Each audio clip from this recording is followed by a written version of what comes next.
Hai, Assalamualaikum. Dalam makluman, borang pendaftaran, borang maklum balas dan e-sijil akan diberikan di penghujung webinar di ruangan checkbox. Kedatangan akan direkodkan, jadi diminta semua peserta untuk mengisi form tersebut sebelum meninggalkan webinar ini. Jika ada sebarang permasalahan dengan e-sijil anda, boleh terus maklumkan kepada kami. Terima kasih.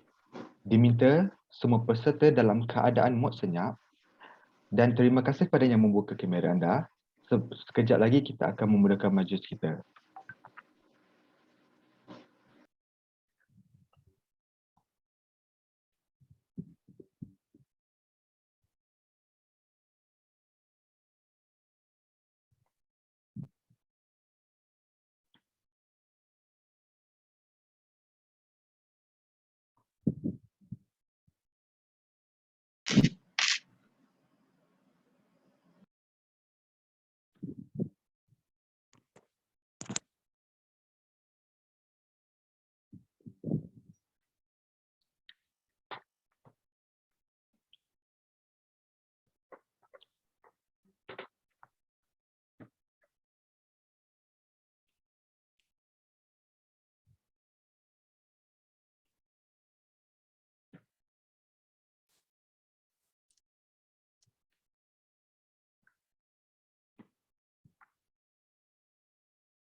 Bismillahirrahmanirrahim.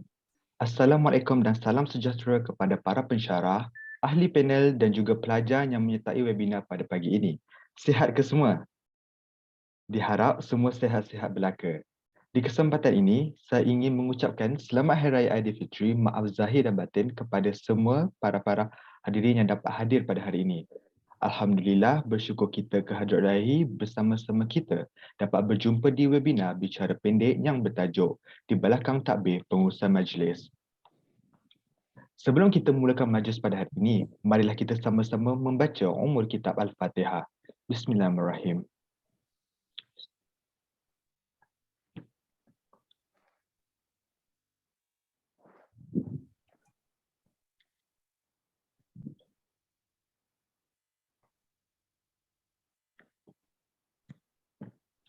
Amin amin ya rabbal alamin.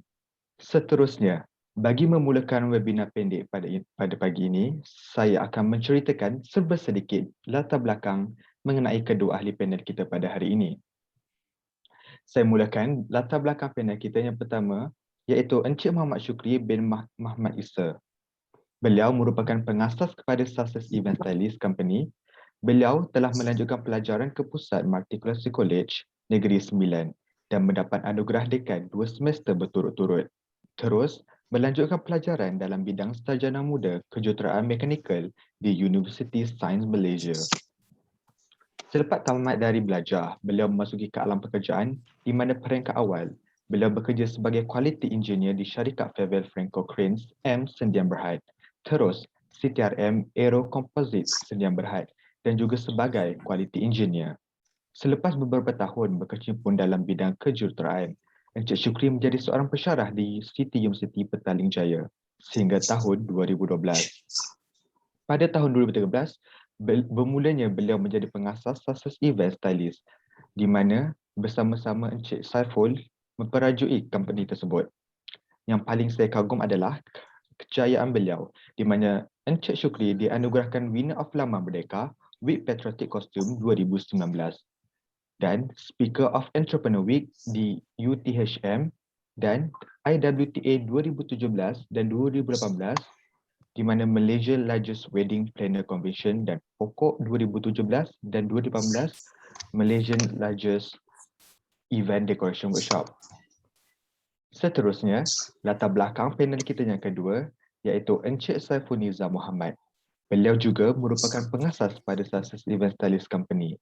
Beliau telah melanjutkan pelajaran ke peringkat sarjana muda sains, pengajian seni bina di Universiti Islam Antarabangsa dan terus menyambung pelajarannya hingga sarjana muda pengajian seni bina kepujian di Universiti Islam Antarabangsa juga. Beliau memulakan langkah pada peringkat pekerjaan sebagai peringkat arkitek sebuah syarikat KHP Architect. Seterusnya bekerja sebagai projek arkitek di syarikat Araseska Architect. Yang menariknya, di mana pada tahun 2009, beliau juga menjadi pensyarah di City University Petaling Jaya bersama-sama Encik Syukri. Di situlah bermulanya perancangan dalam membuka perniagaan event stylist. Maka, pada tahun 2013, Encik Saiful dan Encik Syukri menubuhkan syarikat Success Event Stylist. Sepanjang kerjaya beliau telah dianugerahkan beberapa anugerah seperti Winner of Lama Merdeka, Week Patriotic, Kostum 2019, Winner of Best Personality in Malaysia Wedding Planner Gala Night and IWTA 2017 dan 2018 Malaysia's Largest Wedding Planner Convention. Sepertinya kita sedia maklum, kedua-dua ahli panel kita mempunyai latar belakang dalam industri dan juga syarikat yang sama. Mari kita sama-sama kenali syarikat yang diterajui oleh Encik Syukri dan juga Encik Saiful iaitu Success Event Stylist. Syarikat Success ditubuhkan pada 26 hari bulan Disember 2013 di mana 100% adalah syarikat Bumi Putra. Syarikat Success adalah syarikat yang menyediakan perkhidmatan dalam majlis korporat dan majlis sosial. Success telah pun berada dalam dunia event industri selama 6 tahun dan mencapai lebih 374 kepelbagaian acara di seluruh Malaysia. Pencapaian syarikat Success adalah sangat memberangsangkan di mana terdapat VIP klien seperti Datuk Seri Haji Zainal Abidin, founder of Zaha Face Travel and Tours Sdn Bhd, dan juga Tan Sri Wan Zulkifli Wan Arifin, Presiden dan Group CEO of Petronas, dan banyak-banyak lagi achievement yang telah Success perolehi. Dan juga Success Company juga telah bekerja dengan klien company yang sangat besar seperti Daikin dan Angkor. Macam mana dengan background panel kita pada hari ini? Gempak kan? So saya sendiri merasa sangat motivate dan kagum dengan hasil-hasil syarikat Success. So peserta-peserta boleh ke social media Instagram @success.official untuk lebih exposure dengan hasil kerja mereka. Boleh? Follow sekali. Okay, so sebelum kita ke acara utama, sebagai peringatan, jika ada sebarang persoalan atau pertanyaan yang ingin diajukan, bolehlah diletakkan di ruang chat box dan saya akan membacakan soalan tersebut untuk diperjelaskan dengan lebih terperinci oleh kedua ahli panel kita pada hari ini. Alright, tanpa melengahkan masa lagi, saya ingin mempersilakan Encik Syukri dan Encik Saiful daripada Success Event Stylist dengan segala hormatnya dipersilakan. Okay, Assalamualaikum warahmatullahi wabarakatuh. Boleh dengar suara saya? Boleh. Boleh? Okay. Boleh. Jadi pertama-tamanya saya nak mengucapkan terima kasih kepada Eccentric Event Management, Faculty of Business Management, Universiti Teknologi Mara kerana sudi menjemput kami. Saiful dan Syukri Event Stylist ataupun pendeknya dipanggil Success untuk menjadi speaker jemputan pada hari ini. Jadi insya-Allah hari ini kami akan berkongsilah tak banyak mungkin sedikit pengetahuan dan juga pengalaman lah yang pernah kami tempuhi dalam bidang event planning, event management ni lah. Jadi mungkin saya boleh mulakan untuk dengan slide saya.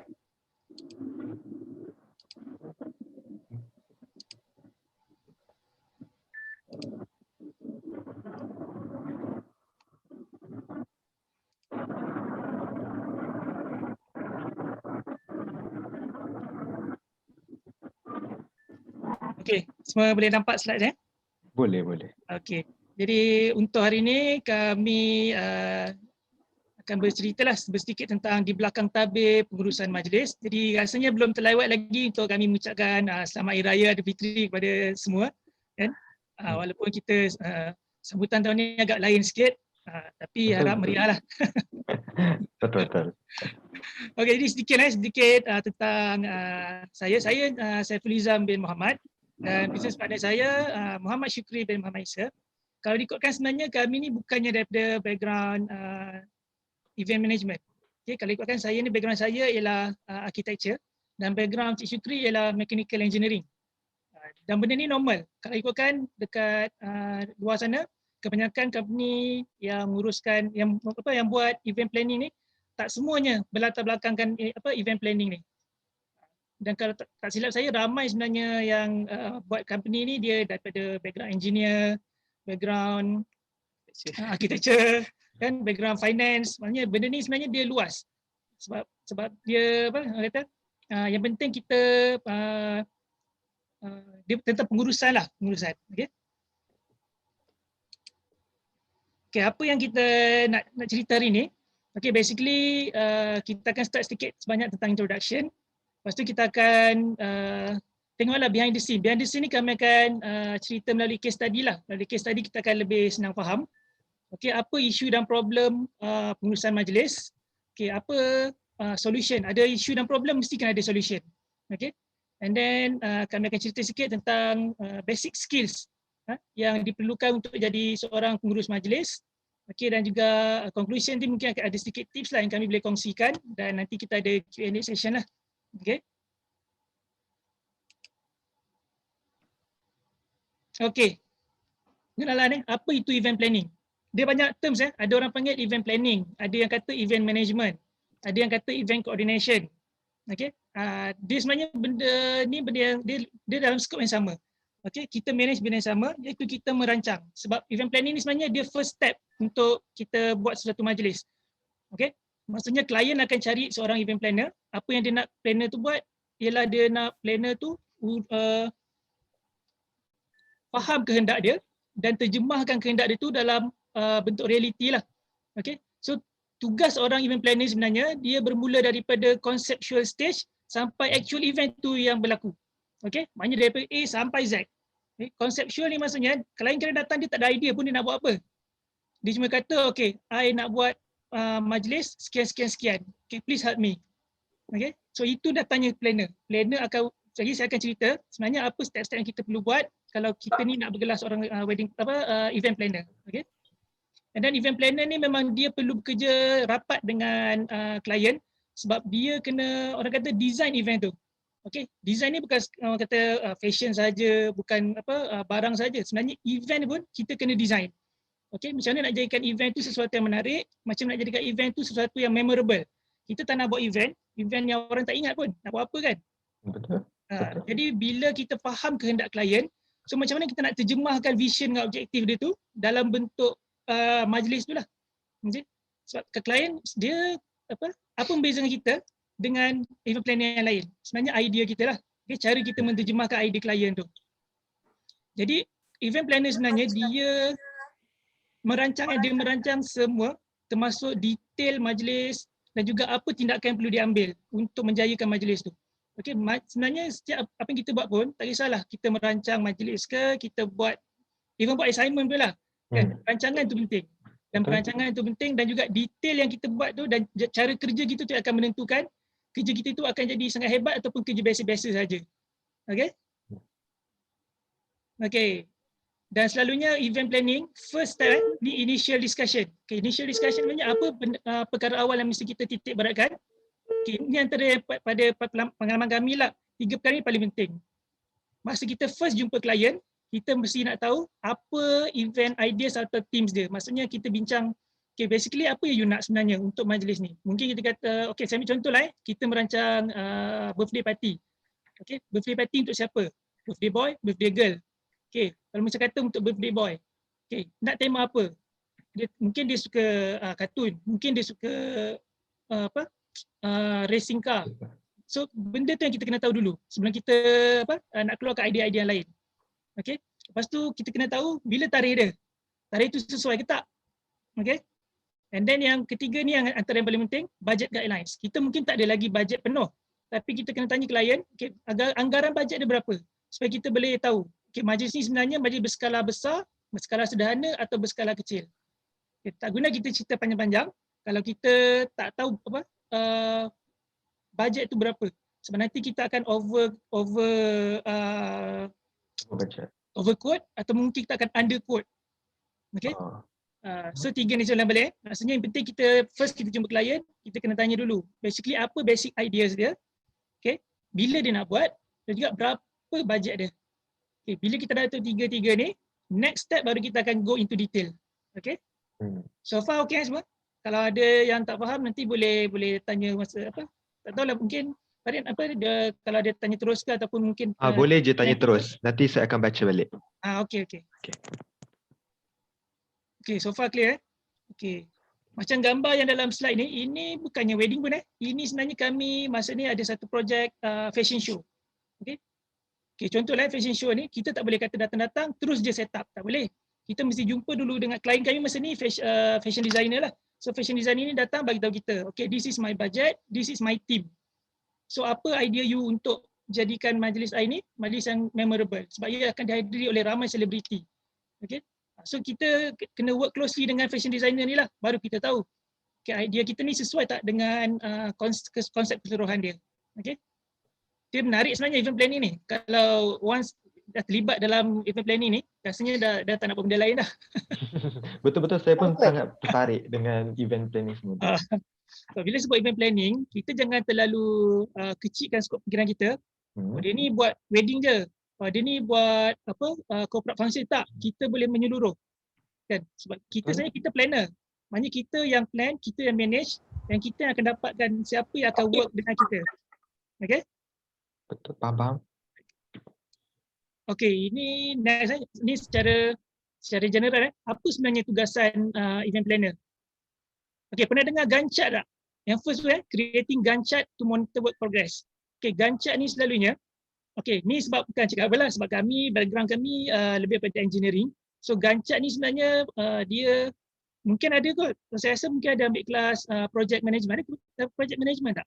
Ada. Kita belajar pasal Gantt chart ni. Gantt chart belajar? Okay, Ya, so saya tak perlu nak explain sangat lah pasal Gantt chart. Dia dah faham lah. Apa-apa. Kalau cerita dekat yang tak pernah belajar pasal Gantt chart, dia panjang sikit cerita dia. Maybe part 1, part 2 maybe tak pernah lagi kot. Maybe nanti naik part 3 diorang. Okay, tak apa. Part 2 nanti lepas ni boleh Google je. Benda ni kat Google. Sekarang ni semua boleh Google. Betul. Google je. So Gantt chart ni dia ada yang daripada yang simple sampai yang betul-betul kata detail lah. So bergantung pada projek kita lah. Kalau projek kita projek yang simple, kita tak perlulah Gantt chart yang terlalu detail. Tapi kalau projek tu projek yang perlukan perancangan selama 1 tahun, so confirm kena guna Gantt chart supaya kita tak terlepas detail-detail kerja. Okay, Gantt chart ni tujuan dia memang nak monitor work progress. Okay, so kita tak boleh, kita ni kadang kita terlupa. So bila ada Gantt chart, kita dah tahu dah, by this date sepatutnya aku dah kena settlekan kerja ni. By this date benda ni dah kena settle. So at the end majlis tu berjalan lancar. Okay, itu tujuan kenapa ada Gantt chart ni lah. Event planner mesti kena tahu buat Gantt chart. Okay? And then another task event planner ni untuk finalize overall team of event. Sebab tadi kita kata initial kita dah jumpa klien, kita dah tanya, okay basically apa idea you, apa tema you. Contoh kita kata, okay ni birthday girl. Okay, anak I punya birthday, dia suka unicorn. Perempuan kan saya unicorn, mermaid kan, Frozen. Disney, tema Disney. Betul. So kita kena finalize lah balik. Kita dah tahu contohnya saya ambil contoh kata okay dia kata saya nak tema Frozen. Okay. So apa konsep dia? Konsep dia normally dia akan jadi princess. Betul tak? Betul. Konsep dia snowy, fairy tale. So apa color scheme yang sesuai? Takkan konsep dia Frozen kita nak bagi dia apa? Color hijau. Kan? Betul. Dia akan jadi apa? Putih, biru. So benda ni yang kita sebagai planner kita kena ambil tahu. Okay? Sebab kita kena koordinatkan dengan semua yang terlibat dengan majlis tu lah. Taklah nanti kalau contoh bila kita okay memang ada Frozen. Tapi kita terlupa nak mention pada caterer kita memang ada Frozen. Caterer datang dia bawa alas meja color pelik-pelik merah. Kan? So tak kena lah. Okay. Sini dah tanya function event planner ni. Dia koordinatkan semua pihak yang terlibat dalam function tu. Okay? Kita bukan fikir pasal kita je tau. Event planner dia macam ketua kepada sesuatu function tu. Okay? Dia sangat penting lah sebenarnya. Okey, yang ketiga, okey, ini pun penting juga, developing a budget. Sebab kita tolong klien kita untuk create budget yang orang kata yang sesuai lah.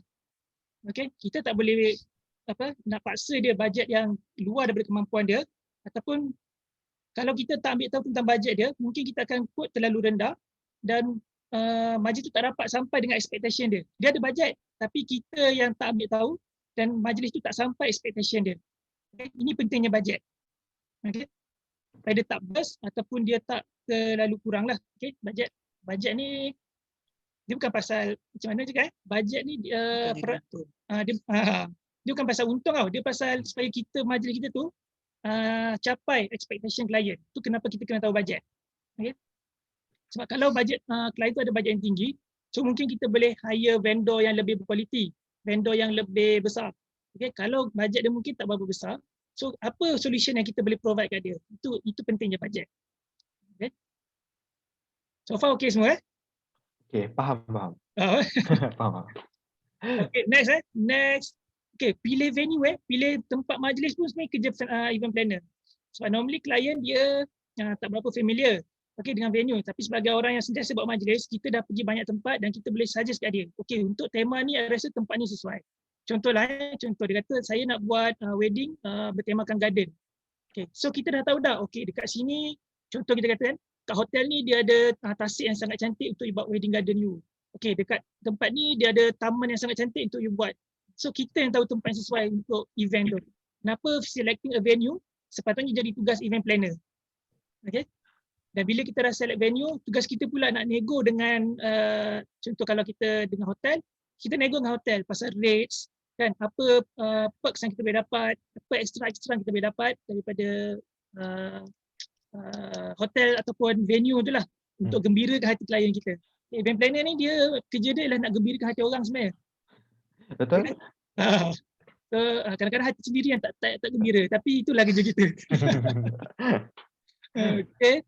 Dan macam saya cakap tadi hiring vendors. Maknanya kita yang kena pilihkan untuk klien kita, siapa caterer, siapa decorator, entertainment macam mana yang sesuai. Kan? Contoh entertainment, tak semestinya kena penyanyi je, tak semestinya band. Mungkin kita nak panggil magician, kan? Mungkin kita nak panggil clown, mungkin kita nak panggil dancer. Itu yang berkaitan lah, kan? Apa yang bersesuaian dengan majlis kita tu. Sebab kita yang faham kehendak klien, so kita yang kena kontrol benda ni lah. Okay, ni salah yang satu lagi ni, arranging events tentative. Maknanya kita yang menguruskan atur cara majlis tu. Okay, maknanya kita dah faham contoh majlis ni dia ada protokol. So kita kena tahu, okay, protokol ni dia lagi complicated daripada majlis yang biasa-biasa. So, protokol ni lebih lagi kalau melibatkan royal. Okay, kalau melibatkan royal ni dia lagi panjang cerita dia. Kita akan kena berurusan dengan pihak istana, kita kena sediakan bilik khas. Dia kena kalau kata peralatan istana, dia ada pantang larang dia lah yang kita kena ikut. Contoh kalau majlis birthday kita jemput royal, dia ada syarat dia, pisau dia tak boleh daripada kita, dia ada macam-macam. Ni antara kalau kita dah terlibat kita akan tahulah dia banyak sebenarnya. Protokol ni dia memang akan buatkan kita lagi banyak kerja lah. Tapi banyak kita boleh belajar lah sebenarnya. Benda-benda yang kita tak pernah tahu dan mungkin tak belajar pun dalam kelas. Okay? Benda ni kena experience sendiri. Okay, senang cerita ni bukan yang saya senaraikan ni bukan semata-mata event planner, dia banyak lagi. Tapi ni antara task-task yang orang kata main task lah yang event planner mesti kena tahu. Okay, saya recap maksudnya you kena create Gantt chart, you kena finalize team of the event, you kena jaga budget, okay, you yang kena pilih venue, okay, you yang kena cari vendor. Okay, vendor ni memang terms dia vendor yang senang cerita lah, maksudnya dia siapa-siapa yang terlibat lah selain daripada planner. Okay, maknanya team kita lah yang kita, dia macam kalau construction, dia subcon lah. Ada macam subcon. Kita sub pada siapa job-job ni. Sebab tak mungkin kita yang buat semua. Takkanlah kita yang plan, kita yang masak, kita yang buat lawak, kita yang menyanyi, takkan kan? Takkan. So kita jaga bahagian yang kita expert, iaitu bahagian planning. Dan kita serahkan bahagian-bahagian lain pada orang yang memang expert dia. Caterer dia expert masak. Kan? Decorator memang expert bahagian decoration. Bagi dia orang yang buat. Kita handle dan control aja. Okay? Okay. Okay. Okey, Encik Syukri dan Encik Saiful, saya ada satu soalan di mana tadi di mana ada mention pasal selecting a venue which is nak buat kat dewan, nak buat dekat garden. So sekarang Malaysia bukanlah satu negara yang cuacanya yang boleh predik. So sekarang kalau contoh klien tu dia nak buat dekat garden. So dah dekor semua tiba-tiba hujan. So selama experience 6 tahun tu ada tak experience something yang buat event outdoor and then something happen macam hujan lebat ke and apa-apalah yang terjadi time tu? Macam mana nak outcome and manage semua tu? Okey, Assalamualaikum warahmatullahi wabarakatuh. Okey, saya Syukri. Okay, macam soalan Farid tadi berkenaan outdoor untuk outdoor event lah kan. Okey, bila kita buat outdoor event ni, kita kena ada plan A dan plan B. Okey, plan A adalah macam cakap lah, kita buat memang betul-betul outdoor yang orang cakap kita cakap itu adalah cuaca masa tu memang baik lah seperti yang diinginkan. Okey, kalau terjadi sesuatu yang tidak diinginkan, kita ada plan B. Okey, contohnya macam plan B ni, kita ada satu tempat yang berhampiran dengan tempat yang kita buat tu untuk kita alihkan barang-barang kita. Maksudnya contohlah tempat tu dia outdoor tapi dia dalam masa yang sama berdekatan tu ada macam astaka ke. So apa-apa kes yang berlaku kita cepat-cepat boleh transfer semua kerusi meja semua terus pergi ke tempat yang ada bumbung tu. Itu salah satu plan dia lah. Ataupun macam dekat Malaysia ni kan biasa rasanya pernah tahu kot yang ada transparent canopy. Oh, tak ada ya? So transparent canopy ni pun sebenarnya boleh membantu kalau hujan kita still ada canopy tapi dia transparent. So dapat feel outdoor tu still ada lagi walaupun dalam hujan lah.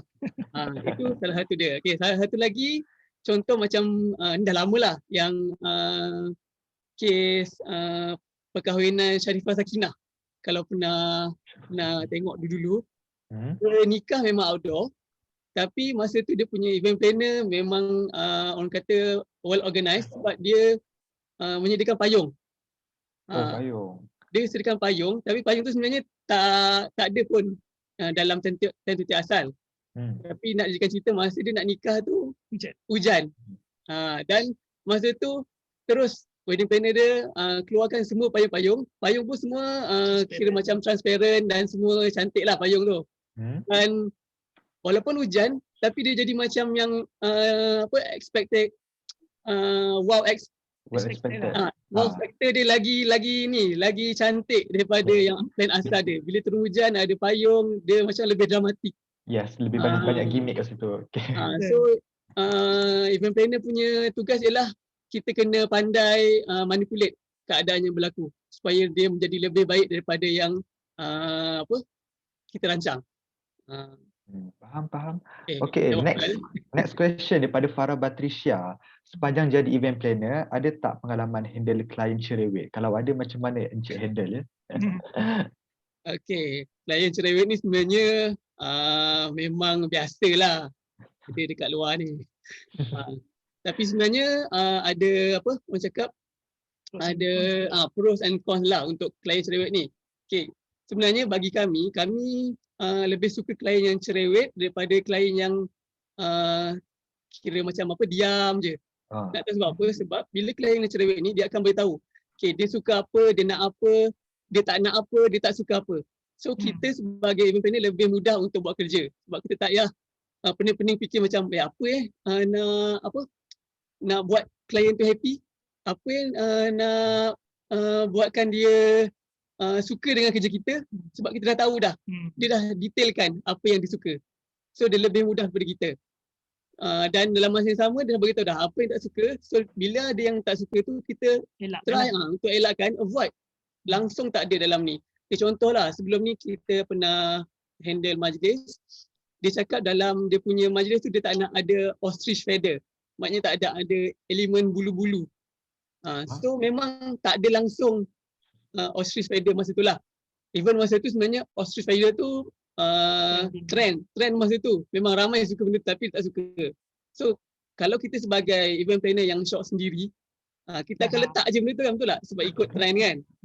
Betul. Tapi nanti impact dia klien memang takkan suka. Okay, so bila kita jumpa klien-klien yang fasi ni ataupun yang cerewet ni, memang sebenarnya dia menguji kesabaran lah. Sangat menguji ya. Dia sangat-sangat menguji kesabaran. Okay, macam saya dengan Cik Saiful, kami berdua ni memang ada klien yang cerewet yang saya boleh handle.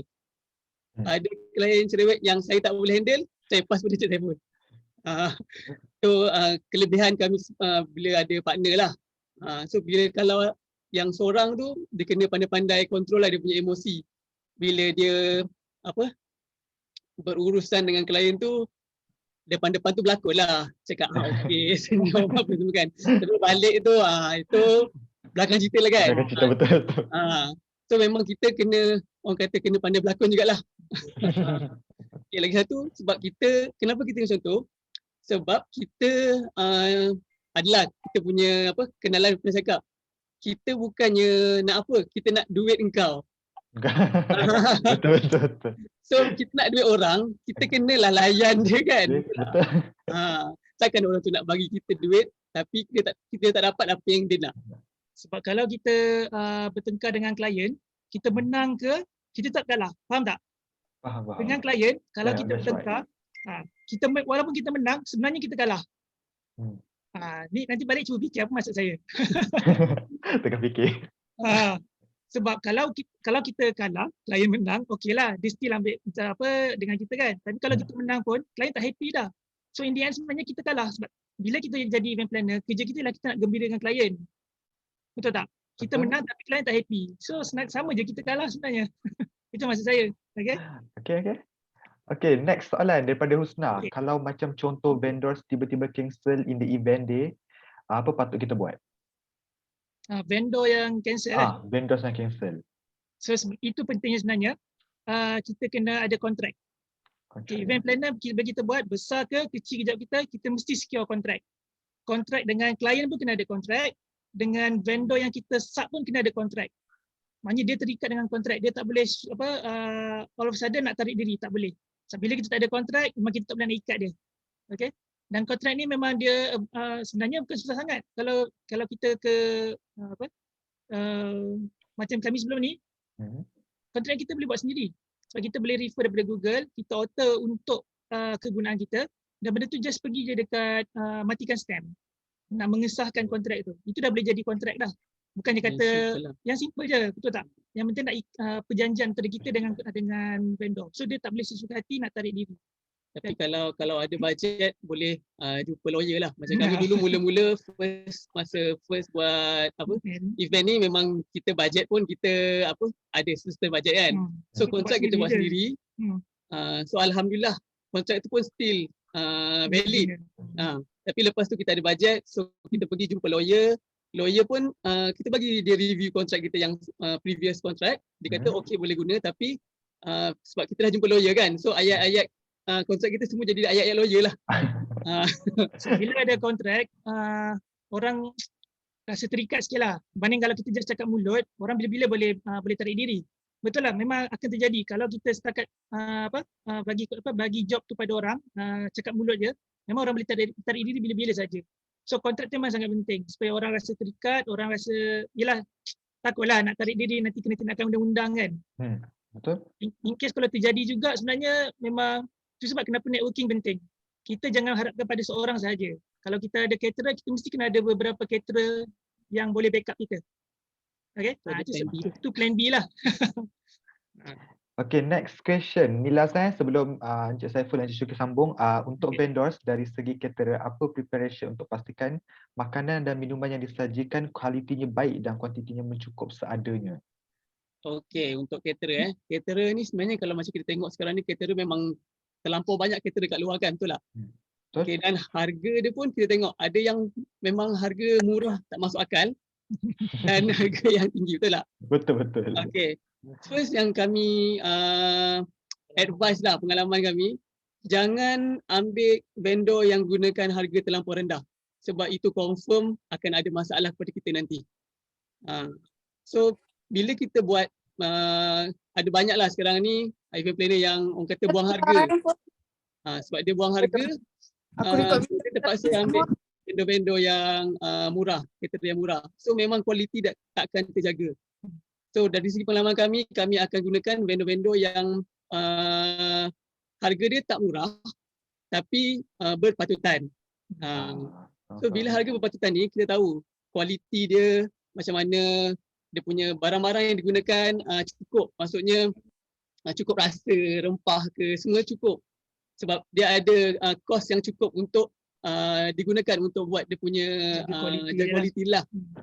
So lagi satu, kalau sebab macam kami dah banyak caterer yang kami kenal, so kadang-kadang tu kita pergi je tengok dia punya kitchen. Kita buat spot check. Konon-konon Kita buat spot check. konon-konon nak pergi jumpa lah, cakap nak pergi nak melawat apa, macam jumpa kawan kan. Tapi dalam masa yang sama kita ada pasang mata kiri kanan depan belakang nak tengok dia punya keadaan. Betul. Kalau kita pergi kitchen dia betul. Kadang-kadang kita pergi tempat dia, kita tengok macam longkang macam ni, macam nak jadi kita punya vendor, betul tak? Betul. Kita sendiri pun rasa macam tak confident. So itu salah satu cara lah macam mana kita nak kenal pasti vendor-vendor yang berkualiti yang kita boleh gunakan. Kita buat spot check dalam diam. Pada saya itu hak kita lah. Hak kita untuk kita check sebab kita nak bekerja long term dengan dia. Kalau awal-awal lagi kita dah nampak something wrong, buat apa kita nak bekerja sama dengan dia, betul tak? Dia akan menyusahkan kita balik. So ada dua kat situ yang boleh kita gunakan. Satu, jangan ambil yang terlampau murah. Dua, buat spot check. Itu insyaAllah lah. InsyaAllah menjaga kualiti. Okey, betul. Okey, last question sebelum masa makan slide. Dalam banyak jenis event yang dibuatkan, yang macam mana paling complicated? Contoh like wedding ke birthday daripada Syaifuddin Yahya. Oh, wedding ke birthday Sebenarnya dia tak ada yang complicated macam dia. Sebenarnya kalau event ni bila dia melibatkan protokol baru dia complicated. Tapi kalau dia majlis yang casual, santai, tak kisahlah wedding ke birthday ke semua sama. Sebab dia punya perjalanan sama je. Jumpa klien, tanya requirements, and then kita finalize dia punya brief dia, then kita start buat kerja, pergi set up, majlis berjalan, kita dismantle, kita balik. Sama je perjalanan dia. Dari pengalaman kami lah, yang menyebabkan benda tu complicated ialah contoh je lah. Contoh kalau maybe ada dekat dalam ni yang saudara mara dia terlibat dalam badan beruniform. Contoh kalau majlis tu adalah perkahwinan anak ketua polis. So biasanya ketua polis ni dia tak ada cerewet pun sebenarnya. Nak berurusan dengan dia semua senang. Tapi yang akan buatkan dia complicated ialah orang-orang bawahan dia. Sebab semua bagi pendapat. So sebenarnya bila event planner kena pandai kontrol tau. Dengan siapa kita patut berurusan, dengan siapa yang kita patut ignore je. So biasalah, even macam wedding lah. Kan? Makcik tu cakap ni, makcik tu cakap ni kan. Sebenarnya kita dah berurusan dengan satu pihak je. So kita jangan terlalu ikut kata-kata orang lain sekeliling klien kita yang nak bagi pendapat juga. Kita stick to one person je. Siapa yang person in charge untuk majlis tu. Betul. Sebab kalau macam perkahwinan anak ketua polis tadi lah.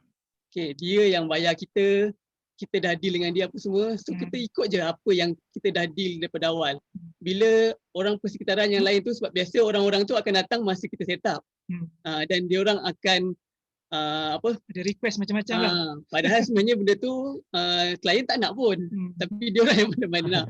So itu kita kena pandai handle masa tu lah. Itu antara yang cerewet lah orang cakap kan. Okay. So boleh teruskan lah Boleh teruskan.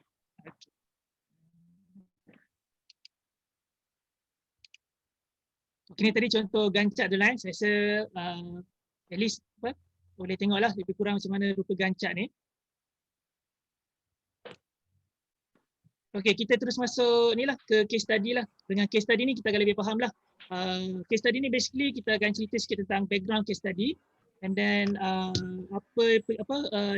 kita punya step by step lah bila kita dapat sesuatu job tu, and then apa isu yang problem yang ada dan juga apa solution yang kita provide. Okay, so saya serahkan pada Cik Syukri lah untuk case study kita yang pertama ni. Okay, sebenarnya macam Cik saya cakap tadi, kita sebenarnya nak tahu pasal itulah untuk sesuatu majlis tu macam mana dia event tu dirancang dari awal sampai akhir, macam mana dia punya good and bad side, macam mana kita punya pengurusan dia. Tapi untuk lebih menarik dan lebih faham, kita buat contoh dalam case study lah kan. Betul tak? Kalau kita just cerita macam tu je nanti boring pula, macam baca buku pula kan. Okay, so ini kita ada 2 case study. Satu kita buat yang corporate function, satu lagi lepas ni kita akan buat yang untuk wedding. So dua-dua ni kita boleh boleh tengok mana satu yang kita rasa okey, mana satu yang tak okey.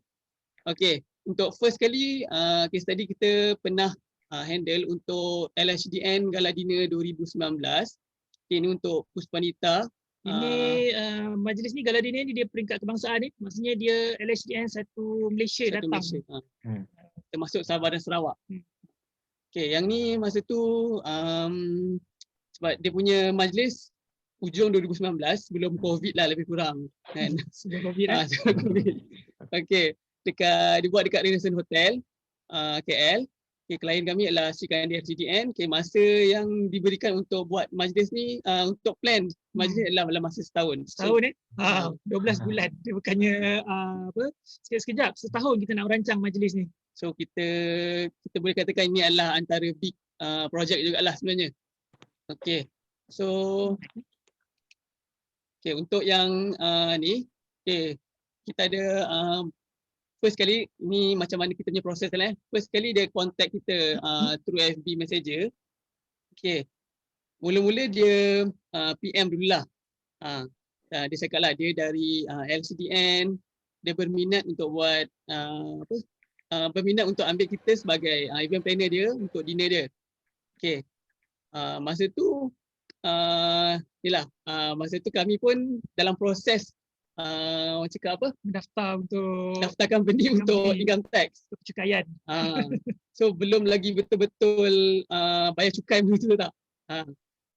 Okay, so bila dia sebut LHDN, masa tu kami rasa macam ini perangkap ke? Sebab masa tu memang banyak kes dari kenalan-kenalan kami yang kena kontak dengan LHDN dengan cara macam ni. Nak jadi klien. Nak jadi klien. Tapi end up, diorang sebenarnya kena saman. Sebab LHDN kejar masa tu. Sebab tu dia kontak kita guna FB, guna IG. Kami tak lari cukai tau. Kami tengah nak buat masa tu. Baru in process. So, bila dia kontak, kita tak layan. Kita dengar LHDN, okay, kita diam. Kita diam. Masa tu awal tahun, kita cakap, okay, nanti kami akan kontak semula, tapi kami tak kontak. Lepas tu, dia pendekkan cerita, proses untuk pendaftaran kami dengan LHDN, income tax semua settle. So, mereka kontak sekali lagi. Okay, masa tu kita dah ni kan, dah confident dah sebab dah valid kan. LHDN semua dah okay, income tax semua dah okay. So, kita try lah jawab. Okay, kita jawab, lepas tu kita discuss through FB, through WhatsApp. Kita WhatsApp dan apa semua. Lepas tu, okay, dia kata nak jumpa. Okay, so kita jumpa, kita pergi buat site visit. Okay, kita buat site visit, kita pergi dekat Hotel Renaissance KL tu lah. Hotel Renaissance KL ni dekat area-area Jalan Ampang. Dekat KLCC lah, area KLCC. Okay, lepas tu masa kita jumpa dia tu, barulah kita tahu sebenarnya memang dia nak ambil kita.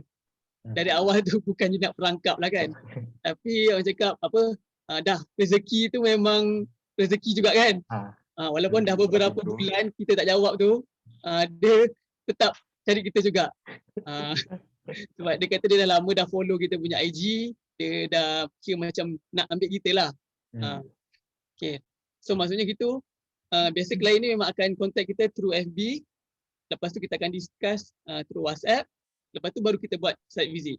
Okay, masa kita buat site visit, kita akan finalize dengan klien apa yang macam saya terangkan adalah apa dia punya requirement, konsep dia apa, tema dia apa yang dia budget nak, semua. Budget, apa semua. So dari situ baru kita boleh buat kita punya quotation. Posting kita apa semua kan. Okay, lepas tu baru kita boleh buat preparation lah. Preparation kita boleh depends on apa yang klien dah brief dia tadi. Kita buat preparation, kita nak sediakan prop apa, nak buat manpower berapa ramai, logistik macam mana. So macam LHDN ni, sebab dia buat dekat Renaissance Hotel ballroom tu, dekat dalam ballroom tu memang dia tak nak ada apa-apa. Sebab dalam tu memang sebab satu Malaysia punya ni kan, punya event. So memang ramai gila dalam tu. So tak ada apa-apa decoration lah dekat dalam tu. So yang ada decoration adalah kat luar. Macam yang contoh yang tengok dekat sini, ini salah satu decoration yang ada masa SDN tu. Sebab dia nak ada banyak photo booth. Ada banyak spot-spot lah. Ini salah satu spot yang photo booth yang kita buat untuk dia. Okay. So kat situ pun kita kena tahu, okay, dekat bahagian ni apa yang sesuai. Dekat bahagian yang lain tu apa yang sesuai, decoration yang sesuai sebab tempat dia lain-lain. So dekat lobby ni, kita punya brief requirement kita, dia tak nak ada decoration dalam hall, tapi dia nak luar hall Grand. ada grand photo booth, ada 5 photo booth. Oh, 5. So kita tak boleh nak paksa dia. Kita dah biasa buat dekor kan. You kena buat kat dalam hall. Tak boleh. Kita kena faham kehendak dia dan kita keluarkan idea kita apa yang terbaik untuk clients ni punya vision lah. Vision dia nak kat luar tu yang meriah. So kita jayakan vision dia tu. So lagi satu, sebagai event planner kita kena pandai bezakan yang mana wedding yang mana corporate tau. Sebab kadang-kadang kalau kita tengok orang dah terbiasa buat wedding, bila dia buat corporate pun macam wedding juga. So itu kita kena pandai. Okay, so bila kita buat corporate function ni, kita punya hiasan tu make sure jangan sama macam wedding. Kalau tidak nanti kan klien pun akan cakap, macam pelamin je. Tak? Betul. Walaupun kita guna barang-barang yang sama untuk pelamin, tapi kita kena pandai inilah, utilize bentuklah. Okay, lepas tu bila dah prepare semua, kita akan set up. Okay, set up ni pun kita akan tentukanlah berapa lama masa dia yang untuk set up, bila untuk loading, unloading apa semua.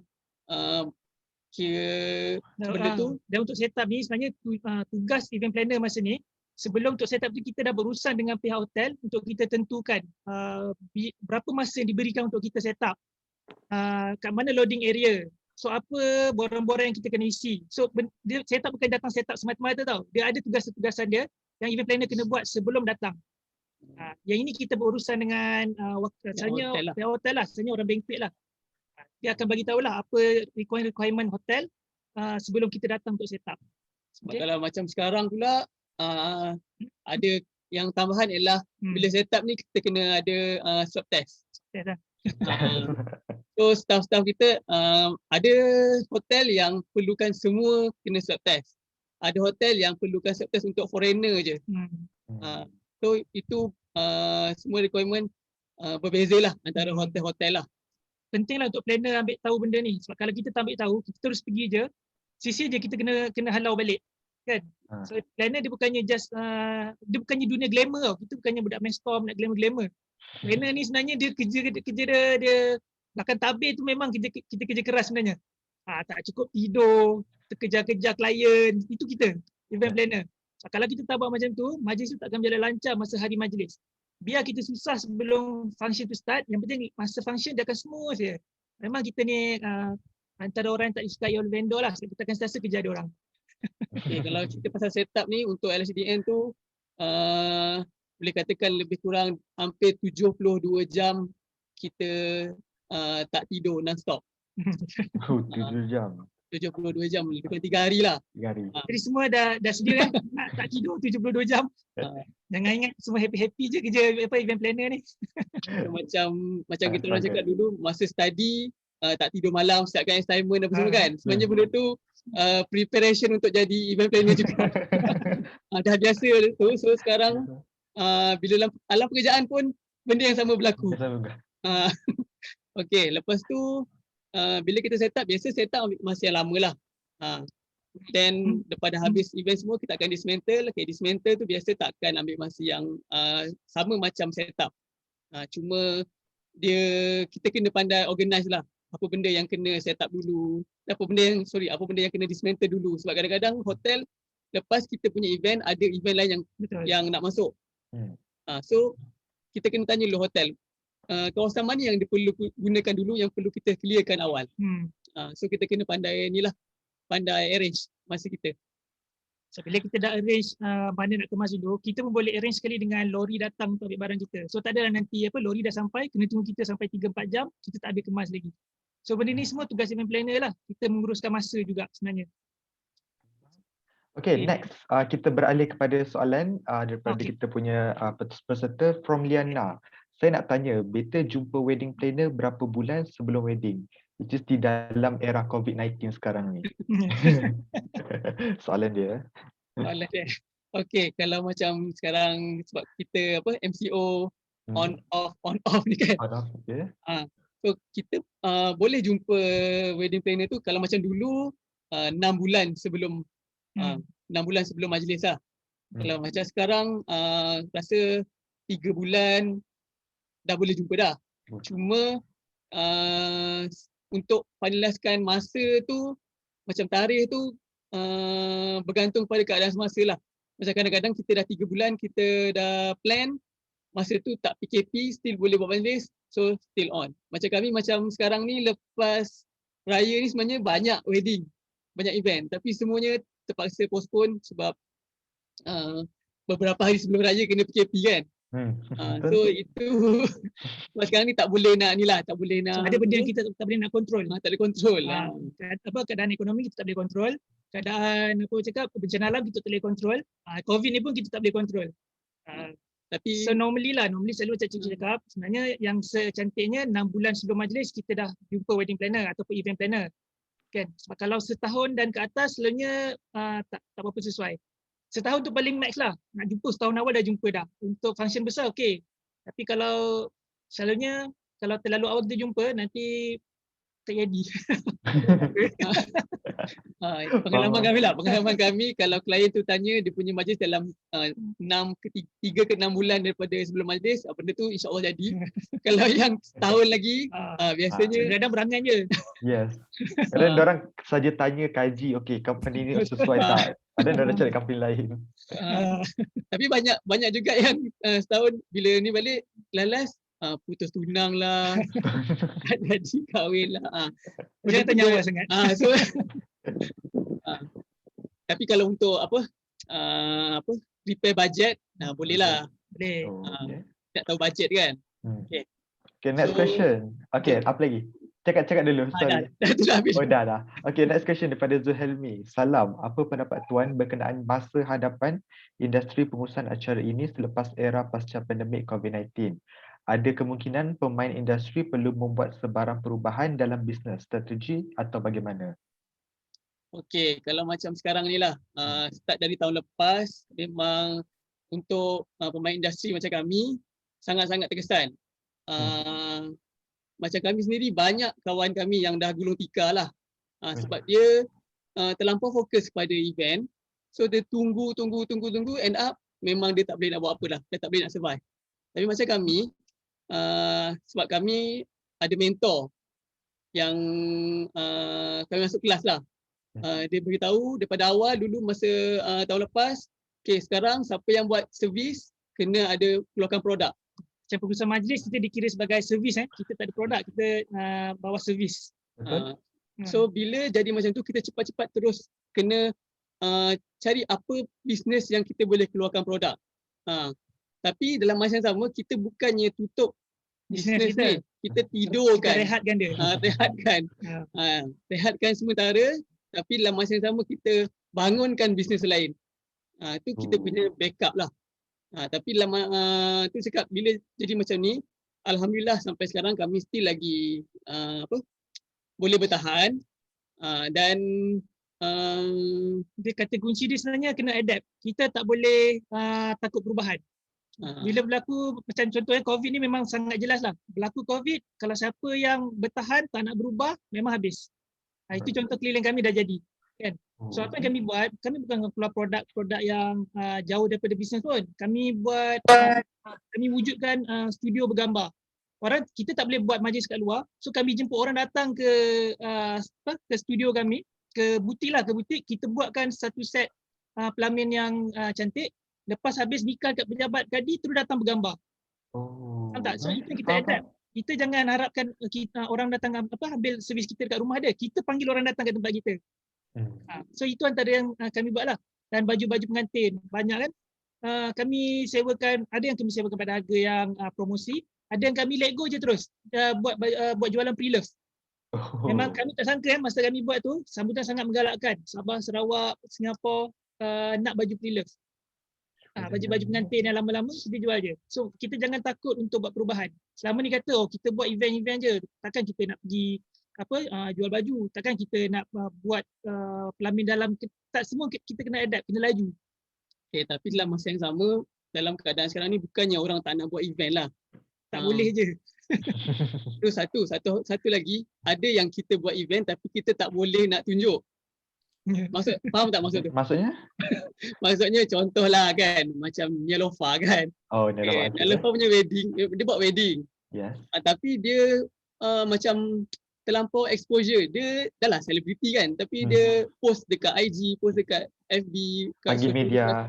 So benda tu menimbulkan ketidaksenangan ramai pihak yang nak buat event tapi tak dapat buat. Betul. So kalau dia nak buat, sepatutnya dia kena diam-diam. Bukan nak ajar tipu lah. Tapi ni sebab kita nak survive tu tak? Betul. Sebagai event planner kita kena survive. Dalam masa yang sama kita kena jaga perut nasi kita jugalah. Okay, so bila kita buat event ni, memang ada. Hari-hari sekarang ni, ada orang call kami, WhatsApp untuk buat pelamin kat rumah. Tapi kita tak boleh nak terlampau cakap, oh hari ni ada buat pelamin. Hari ni buat kat sini, pelamin kat sini. Tak boleh. Sekarang, dalam masa sekarang memang tak boleh. Sebab itu, netizen sekarang ni kan cepat kan. Yes, betul. Kan cepat je viral. Kena report kan. Satu lagi, saya rasa tadi tak jawab sangat soalan tadi. Sebenarnya tanya pasal perubahan yang berlaku, mendatang sebenarnya sekadar start dah sebenarnya. Sekarang ni kita dah kurang dapat yang wedding inquiries yang dulu sebelum ni nak 1000 packs, 2000 packs. Tak, sekarang ni orang dah banyak buat majlis yang intimate.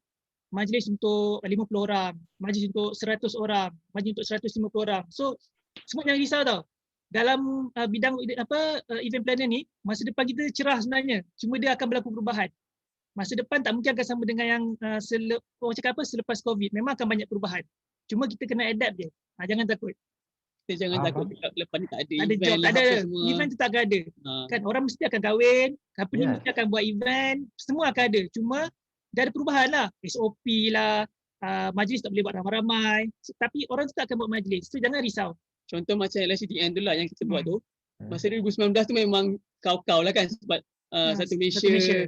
So memang exposure semua memang besar lah. Tapi macam tahun lepas, selepas COVID, kita still buat lagi untuk LCDN. Tapi kita tak post langsung. Dan majlis pun berskala kecil, majlis pun memang SOP lah. Dalam dewan tu semua orang duduk jarak-jarak. Maknanya kita still ada event, jangan risau. Cuma orang cakap betul lah, norma baru, bukan normah baru norma baru. Alright. Okay. Kan? Sangat menjawab. Okay, next. Rasanya kita perlu teruskan kot dengan slide sebelum kita jawab soalan lain. Okay. So untuk yang tadi, sambung pasal LCDN tadi. Okay, rasa ni dah isu problem tadi dah cerita dah tadi rasanya. Isu problem tadi pasal loading, time constraint, semuanya kita dah cerita lah. Okay, next dia pergi untuk yang ni solution. Ni pun dah tadi juga. Kita cakap tadi kan, kalau kita ada problem mesti ada solution kan. Itu yang kita kena sentiasa keep track dengan klien. Kita kena remind klien pasal progress schedule. Kadang klien ni dia suka bertangguh-tangguh. Kita yang kena kejar dia. Itu saya kata tadi, event planning kadang-kadang orang tak suka. So dia suka kejar orang. Okay, kita masuk case study kedua lah Mungkin boleh laju sikit Okay, yang kedua kita masuk untuk wedding pula. Okay, tadi untuk corporate function, ni untuk wedding. Okay, ini wedding yang kita buat untuk Indian wedding. Okay, Indian wedding ni Sonia dia India, Steven ni dia Masaleh. So yang deal dengan kita ialah bapa pengantin perempuan tu, Mr. Ramesh. Yang ni kita buat dekat Glass House Putih. Duration dia 3 bulan. Macam saya kata lah, untuk wedding biasa 3 ke 6 bulan lah. Okay, next. Okay. macam biasalah setiap event tu kita kena ada project execution, kita kena ada shortlisted. Kita shortlisted ni Maksudnya klien sebenarnya dia ada beberapa vendor tau dia cari. Dia bukan cari kita saja. Maksud dia kata dia ada cari success, dia ada cari company-company Chinese wedding decorator, India wedding decorator dan dia jumpa semua ni dulu. So kita nanti ada shortlisted. Macam nak tahu tak kita shortlisted kenapa? Okey, sebab masa ni yang dia bagi tahu kita sendirilah. Dia kata kenapa dia pilih kita ialah setiap kali kita nak jumpa dia, kita akan lebih awal dari dia. Okey bang. So kita kena jaga masa kita. Betul ni student selalu kan kena jaga masa lah. Kenapa pentingnya punctual, kadang pensyarah marah kenapa lambat semua kan. Sebenarnya benda sangat penting. Serius, projek ni kami dapat satu je alasan dia. Dia kata semua orang cantik-cantik. Dia kata semua orang bagi harga yang kita affordable. Tapi sukses dapat sebab sukses sangat punctual dan terlebih punctual dia kata. Dia takut. Dia selalu kalang kita orang bila meeting. Dia kata nak lawan kita tapi tetap sukses yang lagi datang awal. Walaupun dia awal, ada sekali tu memang dia awal. Tapi dia kata dia terkejut sebab kita lagi awal daripada yang dia awal tu. So masa memang sangat-sangat penting. Macam dalam company sukses ni, memang kita orang selalu tekankan kena punctual, kena jaga masa. Okey, masa tu klien kita tak sedar ke tak benda tu. Rupa-rupanya benda tu klien akan benda kecil je tapi itu sebab klien pilih kita. Okey. First kali masa tu kita jumpa dengan klien dekat rumah dia. Rumah dia dekat Kota Damansara. Dia ceritalah apa-apa sebab anak dia tak ada kat sini. So yang dia semua bapak dia. Tentang apa yang bapak dia nak, decoration macam mana, colour, semua bapak dia yang tentukan. Dia tahu-tahu anak dia kahwin balik pada US, kahwin je. Maknanya memang semata-mata bapak dia yang uruskan. Okay, lepas tu kita pergi site visit dekat Glasshouse, kat Sekuteh, dekat area-area May Valley tu. Okay, lepas tu kita finalize lah apa klien nak. So macam klien ni sebenarnya dia sangat-sangat fussy sebenarnya. Mr. Rahman ni sebenarnya dia sangat-sangat fussy. Sebab dia ni salah seorang director FedEx Malaysia tau. So bayangkan orang yang berdarjah tinggi mesti dia banyak kehendak dia. Sebab dia punya guest dia pun VVIP. Lah dari Jepun lah apa semua yang datang. So memang dia nak yang terbaik lah untuk anak dia. Nak pula ini pula anak perempuan sulung dan satu-satunya perempuan kan. So memang dia nak buat yang terbaik. So memang dia sangat fussy. So dia punya hari-hari dia akan WhatsApp kita. Okay, dia cari dekat internet. Ini Pinterest terjumpa yang ni. So Pinterest. Sekarang Pinterest jadi rujukan. Ya betul-betul. So Pinterest punya gambar sangat-sangat orang cakap kadang-kadang handphone lah dengan gambar Pinterest. Sebab benda tu semua overseas punya ni kan. Dia ada yang tanya pasal fussy klien kan. Ni contoh projek yang fussy klien lah. Tapi walaupun dia fussy, kami sangat senang berurusan dengan dia. Sebab kita tahu apa yang dia nak semua macam keep track. Kita dapat track apa yang dia nak. Macam dia nak ini kita terus cari yang ni. Dia nak yang ni terus cari yang ni. So dia happy lah sebab kita faham kehendak dia. Memang tapi mula-mula tu jumpa dia sebab dia orang besar kan. So rasa macam takut juga kan. Biasalah. Nervous jugalah kan. Tapi bila dah lama-lama tu kita rasa macam jadi geng lah dengan dia. Biasa mula-mula memang kita nak cari chemistry dengan klien tu memang susah sikit. Tapi bila kita faham dia, kita tahu apa yang dia nak, akhirnya bila dah jadi macam tu sampai sekarang dia still lagi keep in touch dengan kita. Even masa raya itu pun dia still wish raya apa semua. Okay. Lepas tu bila kita dah tahu apa dia punya requirement, sama juga macam corporate function tadi lah. Kita kena buat preparation, kita kena tahu prop apa yang perlukan, manpower berapa ramai, logistik. Okay, yang ni setup. Yang ni kita set up dalam masa 12 jam kot. Masa pendek. Kita boleh masuk tempat tu pagi, majlis dia petang dah start. So set up the whole venue tu dalam masa 12 jam saja. Ya, sebenarnya kurang daripada 12 jam sebenarnya. Kurang lah. Dan memang kita kena deco the whole glass house tu. Dia bukan kecil-kecil je. Dia menyimpan kerja yang sangat banyak. Gambar yang kita gambar kat sebelah ni memang masa majlis sebenar tu lah. Majlis sebenar. Maknanya semua table ada deco yang macam ni. Saya ada 10 set macam ni rasanya. Dalam masa yang singkat. Itu isu kita punya isu kita masa set up untuk yang ni lah. Masa sangat pendek. Dan bila kita tahu masa sangat pendek, so kita kena cukup manpower. Dan kebetulan masa ni kami ada job-job lain juga. Itu yang kita ada shortage of manpower tu. Kita masa pendek, kekurangan tenaga kerja. Itu isu kita masa tu. Dan yang kita punya job lain-lain pun besar-besar juga sebenarnya. So nak cover sini betul, nak cover tempat lain lagi. So benda biasa yang planner akan jumpa. Kita ada beberapa job yang jalan sekali dan semua pun memerlukan perhatian. So macam mana kita nak handle? Itu tugasan kita sebagai event planner lah. Macam mana kita nak manage betul-betul. Okay? Lepas tu short of duration, short setup, pasti klien tadi kita dah cover tadi, manpower pun kita dah cover tadi. Memang kita kekurangan manpower tapi kita ada solution lah. Okay, untuk yang ni solution pada isu tadi adalah kita mula-mula brainstorm untuk konsep yang macam mana yang dia nak. Masa ni dia nak konsep garden lah kan. Garden rustic maksudnya. Nak rustic nak garden. So macam mana kita nak come up dengan yang sesuai. Itu anak dia lah pengantin tu. So ni ada Steven dekat gambar tu. Okay. Early finalization of project brief. Yang ni kita kena, sebab kita tahu masa tak cukup 3 bulan saja kan. So memang kena cepat-cepat finalize dia punya brief lah. Tak boleh lama-lama. Okay. And then masa ni memang kita tahu kekurangan tenaga kerja. So kita cepat-cepat awal kita dah cari part timer dah. So part timer dan memang kita betul-betul brief lah apa nak kena buat. Sebab masa start je hari setup tu dah tak ada masa untuk nak ajar dah. Masa semua datang buat je. Sebab kita dah brief awal lah. Dah brief awal. Sebab tu planning masa tu penting. Bila kita buat suatu projek ni, kita kena ada work order. Work order ni maknanya apa yang kita dah detail discuss dengan klien semua dah detail dekat dalam work order tu. So bila kita punya staff tak kira lah full time ke part time, bila tengok work order kita dah faham dah apa nak kena buat. Work order tu dia macam list detail lah apa yang you kena buat hari ni kan. So dalam work order tu tak payah tanya dah. Bila kita bagi kerja just tengok work order, okay, terus buat. Okay, pada yang tak faham lah contohnya work order. Contoh macam dekat entrance yang dekat pengantin duduk ni kan. Okay, dekat work order tu kita dah buat siap-siap dah sketch dia apa benda prop yang diperlukan, bunga banyak mana, bunga color apa, daun apa, span banyak mana, semua detail, memang detail work order. So benda ni memudahkan kita. Awal-awal memang susah lah sebab kena buat detail kan. Tapi masa setup dia sangat-sangat membantu sebab dia tak perlu kita berada di semua tempat. Okay. Lepas tu time management lah macam cakap tadi. Kita sangat-sangat kesutukan masa untuk setup sebab event tu start pukul 6 petang. Masa tu tak silap kita boleh masuk dalam pukul 10 pagi.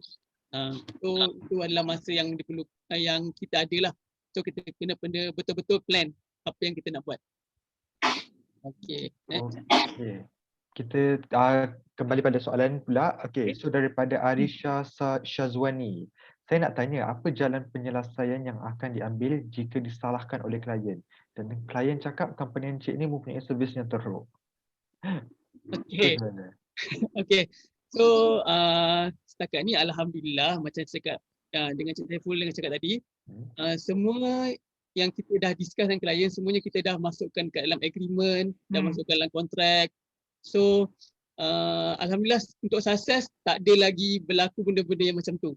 Sebab semuanya ada black and white. Dia kunci dia kat sini ialah black and white tau. Agreement, black and white, and then apa yang kita discuss dia semua kita kena catat. On paper. On paper. Tak boleh cakap mulut je. Kalau dia kata okay, I nak buat perubahan, catat perubahan tu masuk dalam file kita. So bila at the end kalau ada isu dia mesti kata, I tak puas hati lah kenapa you buat macam ni, kita boleh tunjuk balik bukti. Okay, I buat ni disebabkan you dah mention you nak macam ni. So kita ada proof nak buktikan kita buat berdasarkan apa yang kita dah bincang, bukannya ikut suka hati kita. Sebab mustahil kita akan buat sesuatu yang salah kalau kita macam mana cakap, kalau kita dah betul-betul plan, kita follow dan klien pun kena tahu benda tu. Jangan buat surprise. Klien tak suka surprise tau. Macam kita kata, okay, I nak buat surprise kat you tunggulah nanti hari kejadian, kita tengok apa you dapat. Itu jangan. Itu yang akan jadi nanti klien tak puas hati. Sebab dia expect lain, dia dapat lain. memang kadang-kadang kita rasa macam wow, benda tu dah cantik. Tapi dia punya dekat klien tak kena langsung dengan taste dia. Benda Sebab tu, jangan buat surprise. Benda tu memang dah terjadi kat depan depan mata kita orang, kawan-kawan kita orang punya sendiri. Sebab dia konon-konon nak surprisekan klien. Dia berangan lah itu ini kan. Dia kata cantik. Tapi klien tak suka. Datang klien, terus klien tak suka. Dia cakap lah, klien bayar kita tau. Kita mesti tahu apa dia nak, kita mesti happykan dia. So dia mesti tahu apa yang dia dapat sebelum hari actual event tu take place. So macam cakap tadi lah, maknanya kita kena ada black and white. Dalam kontrak, agreement semua memang dah detailkan semua tu. So insyaAllah tak ada masalah lah. Okey, Jawab soalan. terima kasih menjawab. Okey, next question daripada Hazira Daniel. Saya nak tanya dari segi koleksi pelamin dan pakaian, company Encik kumpul dengan membeli atau mencet sendiri? Atau daripada vendor ke macam mana? Okey, contoh kalau macam dululah masa starting, untuk baju pengantin, kita memang tak ada baju pengantin. Tapi kita ada kawan yang buat butik baju pengantin. So kita pergi, kadang-kadang kita kena pandai pilih kawan lah. Ada kawan yang kedekut. Ada kawan yang dia willing to share. Macam Alhamdulillah kami ada jumpa kawan yang dia tak kisah guna butik dia untuk kita bawa klien. Mula-mula memanglah kita offer baju ready made. Maknanya baju yang sedia ada kat butik. So kita gunalah butik kawan kita tu untuk klien kita pilih baju. Tapi dalam masa yang sama, kita offer baju baru. Tapi dengan tambahan sikit, contohlah, dia masa tu, dia sewa baju 1,500. Contoh dia sewa baju 1,500 lagi perempuan. Tapi kita offer dia untuk buat baju baru, tambah 300 je, 1,800. So siapa tak nak kan, betul tak? Betul. So bila kita dapat baju baru, okay, itu akan jadikan kita punya collection pula. Akhirnya baju kita pun banyak. Itu untuk baju lah. Okay, untuk pelamin pula, memang mula-mula kita akan beli yang benda-benda prop-props yang ada setengah benda kita kena belilah. Maknanya yang basic-basic kita belilah. Tapi yang lain-lain tu macam kami pergi belajar sendiri. Macam mana nak buat prop, macam carving. Kami pergi belajar dengan orang-orang yang memang dah experience buat benda tu. Sampai Indonesia pun kita pergi tengok buat carving. So maknanya antara decoration yang carving tu datang daripada company Sasa sendirilah. Ya betul. Kami belajar dan kami dia train. willing to learn tau. Dia belajar ni dia tak pernah stop. Maknanya belajar kena belajar. Dia akan sentiasa berlaku perubahan dan kita kena adapt perubahan tu, kita kena belajar benda baru. Kita tak boleh expect hari ni trend dia A, besok pun akan A juga, tak. Okay, kenapa kita kena belajar? Sebab sekarang ni decoration dia terlampau cepat. Dia punya trend dia terlampau cepat. Bila kita buat design A, tiba-tiba dah keluar B, dah keluar C, dah keluar D. Okay, bila kita pandai buat sendiri, so kita dapat kejar trend tu lah. Maknanya kita taklah ikut je trend. Sebab bila kita pandai buat sendiri, kita terus cari design-design yang dari overseas. Sebab Malaysia ni sebenarnya design dah tertinggal lah sebenarnya. Dah lapuk lah. Compare dengan negara-negara macam Indon, Filipin, Thailand kan. So bila kita tahu kat sana punya design dan kita pandai buat sendiri, dalam masa sama kita boleh kira macam jadi trendsetter lah. Trendsetter lah. Itu cara dia untuk bertahan untuk bertahan dalam industri. Okey. Ada soalan lain? Encik sambung dulu slide ni. Okay. So basically untuk case study kita dah selesai. Ni rasa dah penghujung dah ni. Saya cuba nak cerita apa basically skills yang basic skills yang event planner kena ada lah. So sebenarnya 3 ni yang paling penting. Dia ada banyak sebenarnya, tapi pada saya 3 ni penting. Yang first, nak jadi event planner, you mesti highly organized. Tak boleh orang yang kelang kabut, tak ikut masa, tak boleh. You mesti highly organized. Okay? Sebab you akan banyak, macam cakap tadi lah, dalam satu masa you ada banyak projek dan dalam setiap projek tu you ada banyak task you nak kena handle. Kan? So macam mana you nak handle benda tu kalau you sendiri tak teratur? Kan? Asyik lupa, bangun tidur lambat. Lepas tu jumpa klien tak punctual. Macam mana? Tak boleh. Okay? Orang jadi event planner dia mesti sangat berdisiplin. Siapa disiplin dia tinggi, lagi dia akan pergi jauh. Percayalah cakap saya. Okay? Lepas tu yang kedua, selain daripada highly organized, kena ada PR skill. Sebab apa tahu? Event planner, you berurusan dengan siapa sebenarnya? Dengan pokok ke dengan orang? Dengan orang.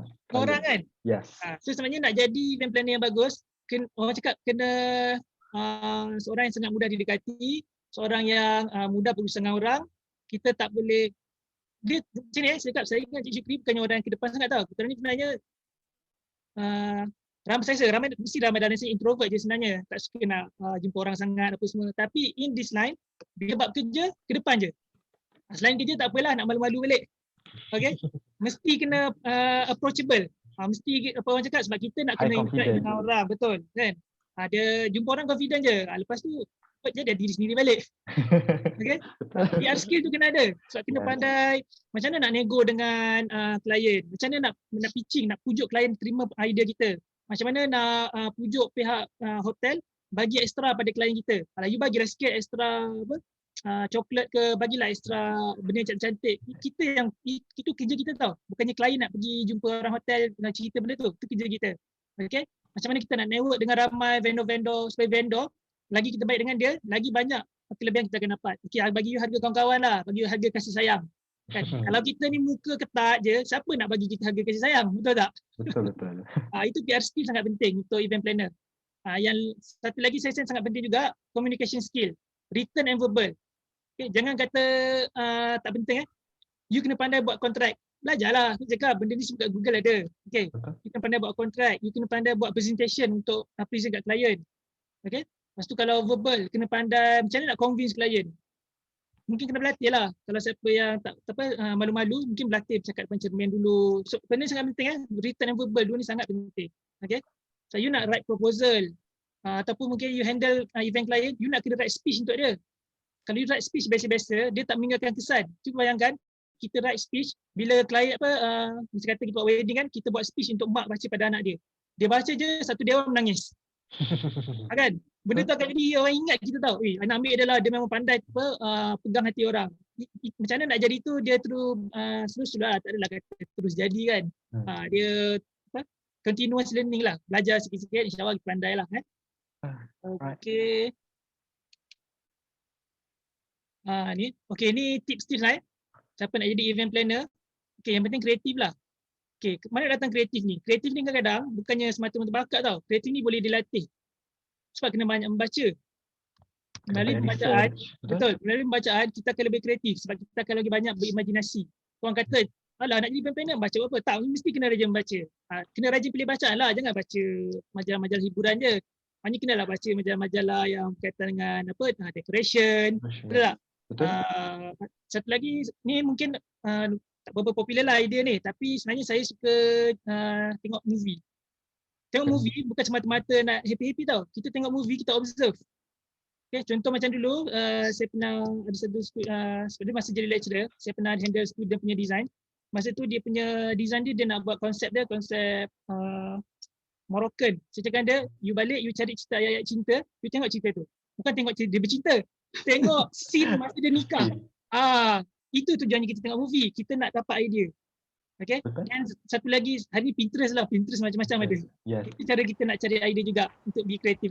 Sebab macam yang tadi tu, kita pernah buat lah. Ada satu klien dia punya wedding, tema dia winter.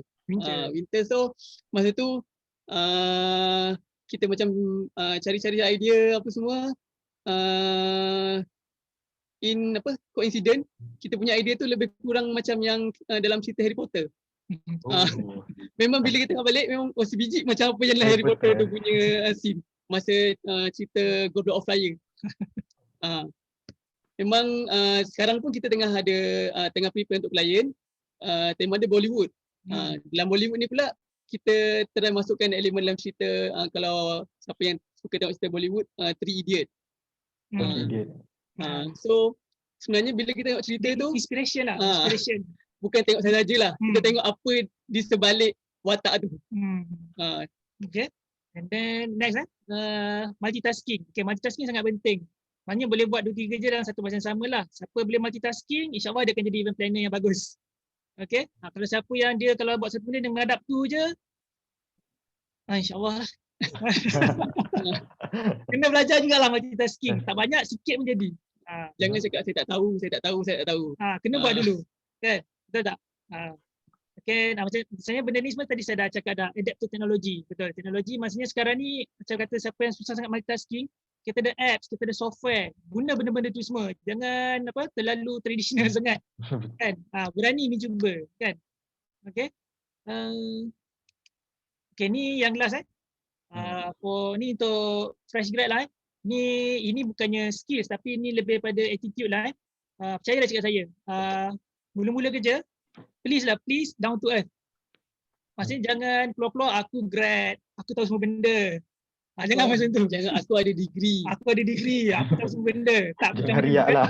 Jangan riak. Jangan riak. Kita keluar kat sana nanti, silap orang yang tak ada pendidikan tinggi, dia lagi pandai buat kerja daripada kita. Sebab event planner ni is about, macam cakap lah, PR skill. Is about technical skill. Benda-benda ni kadang-kadang tak ada dalam buku tau.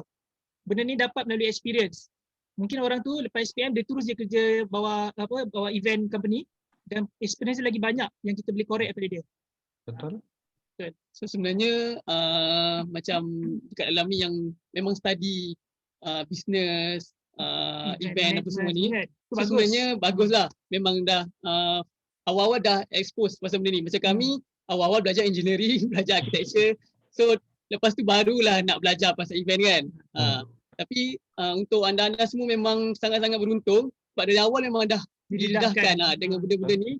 So bila keluar kerja nanti sebenarnya masa untuk cari experience, belajar daripada experience orang lain, skills, macam kat shortcut daripada diorang ni kadang tak ada dalam buku. Benda ni yang kita nak belajar sebenarnya. Macam mana nak buat, contoh macam dalam gambar ni gambar ni sebenarnya event untuk dinner.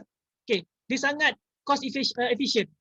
Kalau orang yang tak tahu mesti akan keluar kos yang banyak untuk buat design ni. Design ni sebenarnya kita orang pergi kutip daun-daun kering dekat hutan. Untuk jadikan satu event sangat grand. Dan kos dia sangat rendah. Mana kita belajar experience daripada orang yang pernah buat sebelum ni. Sebab kalau tengok ni lah, ni sebenarnya saya just nak share. Ni dekat Grand Dorset Subang. Okay, bila kita masuk ballroom ni sebenarnya, kita bukannya macam masuk ballroom. Kita terus masuk dalam hutan frozen. Kita tengok tu atas-atas tu semua memang kita masuk terus nampak tu, tak nampak ceiling langsung. Dinding semua tak nampak. Tapi kita tak keluar kos pun. Kita pergi cari kayu-kayu kat hutan je. Kan? Itu yang kita belajar cakap daripada orang yang dah pernah buat lah. Kena Tak experience. ada dalam buku benda ni. Dan yang kedua macam saya kata tadi always upgrade your knowledge.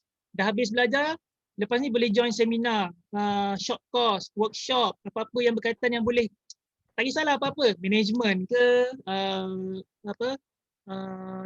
finance ke, decoration ke, apa-apa yang boleh boost lagi. Tak semua orang mesti ada dia punya kelebihan masing-masing kan. Ada orang dia pandai bahagian dia lebih kat bahagian A, ada orang dia lebih kat bahagian B. So kita nak lengkapkan lagi ilmu kita pergi masuk seminar-seminar, workshop ni. Jangan ingat dah habis degree maknanya tak perlu belajar dah. Mesti kena join juga. Macam kami sampai hari ni pun kalau ada seminar online kami still join untuk tambah ilmu lah. Sekarang lagi senang lah sebab tak payah nak pergi kelas kan. So semua online je.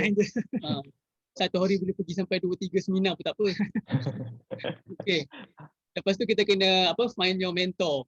Okay, find your mentor ni maksudnya kita kena cari orang yang nak share dengan kita.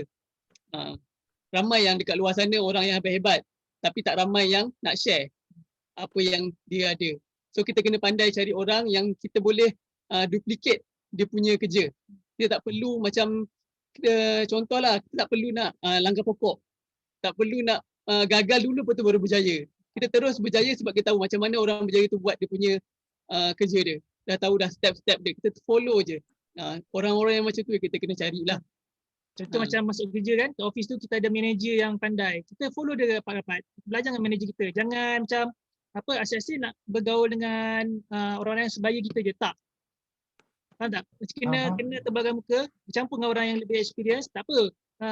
Selalu kena marah pun tak apa. Yang penting kita nak ilmu dia sebenarnya. Tapi kalau orang tu memang berlagak tak nak belajar, tak payahlah. Abang masa lah nanti. Betul. Okay, Encik Syukri dan Encik Saiful, kita ada lagi 3 minit sebelum kita end kita punya talk. Boleh? Rasa ni memang dah slide kita. So dah boleh, mungkin dah boleh buka untuk ada nak tanyaan apa-apa ke? Tanya apa-apa. Okay, sekarang kita buka Q&A daripada kita punya peserta. Okay, soalan paling paling famous sekali. Saya daripada Amirin. Saya nak tanya jika tempat encik berdua ambil student intern.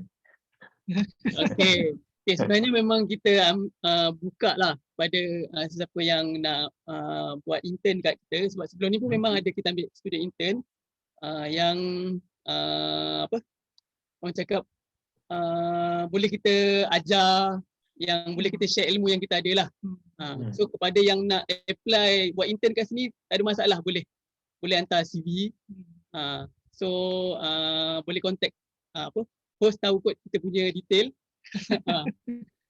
So nanti boleh share lah, siapa-siapa nak apa apply intern boleh, insyaAllah boleh. Okay, boleh. Okay, next question daripada Liana. Berapa bajet paling tinggi yang pernah company Encik terima?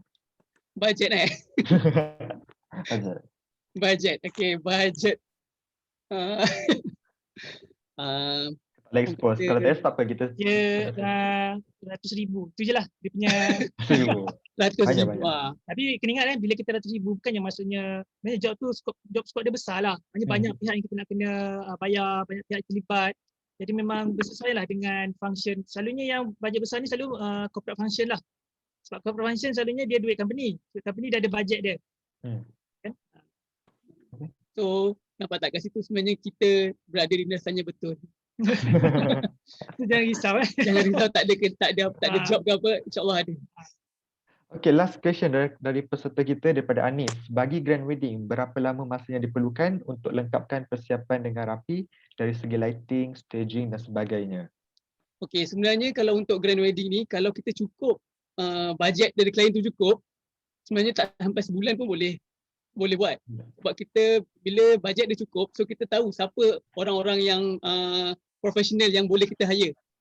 Kalau bajet dia tak berapa ni, so biasa yang kita kena buat sendiri, kita perlukan masa dalam 3 ke 6 bulan tu lah untuk buat preparation.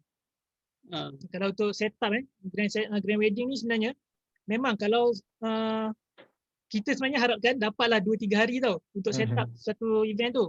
Tapi kadang-kadang tak dapat sebab bergantung pada hotel tu. Kadang-kadang event tu besok, malam ni still ada wedding orang lain. Biasa macam tu. So memang kita terikat dengan masa yang diberikan oleh hotel.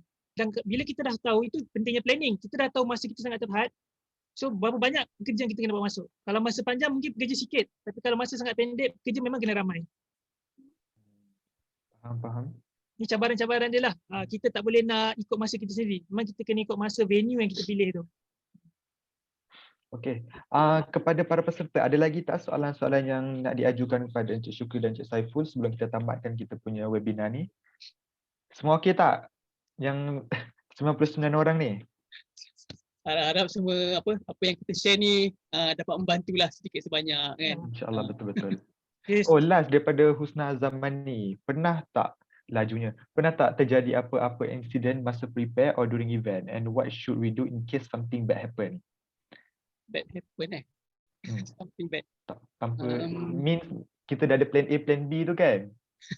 Ada plan lagi lepas tu. Tak boleh ketahui. So macam mana? Ada pernah terjadi tak?